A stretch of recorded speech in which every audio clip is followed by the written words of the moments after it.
ang Department of Agriculture diri sa lungsod sa Matalom nanghatag og mga libreng binhi sa adunay basak kadtong mga member og dunay asosasyon nga mao'y gipanghatagan.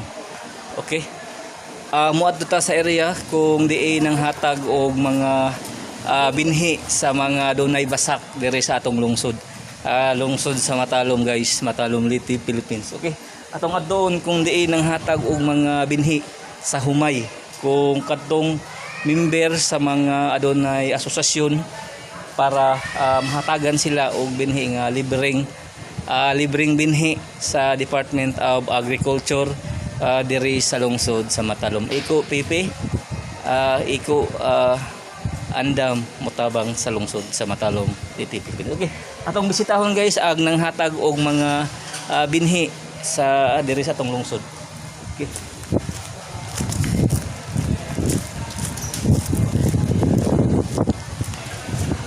Ini guys,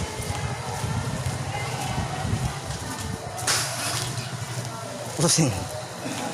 Okay, dara guys.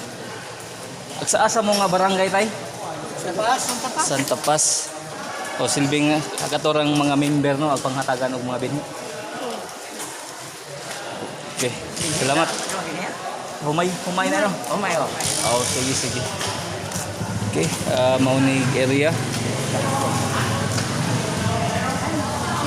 Okay guys, Maunig mga gipanghatagan o binhi sa humay diri sa tungkol.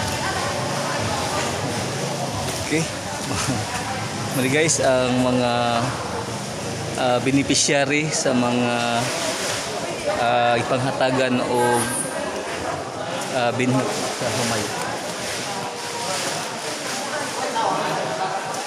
Okay, mga guys.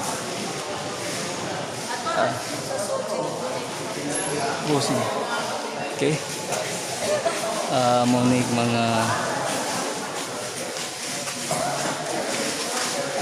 mga beneficiary sa gipanghatag nga binhi sa humay atong adunay basak og member sa usa ka asosasyon.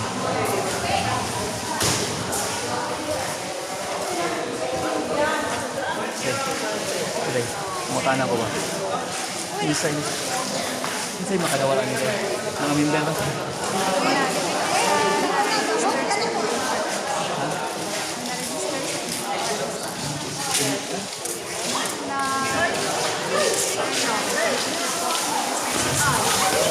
Okay, ang makadawat day nga ni kadtong na register sa national nga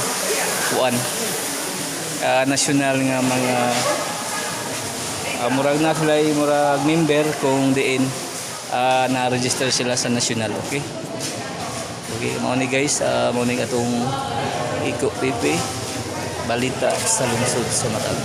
Okay, good luck o God bless kanatong tanan.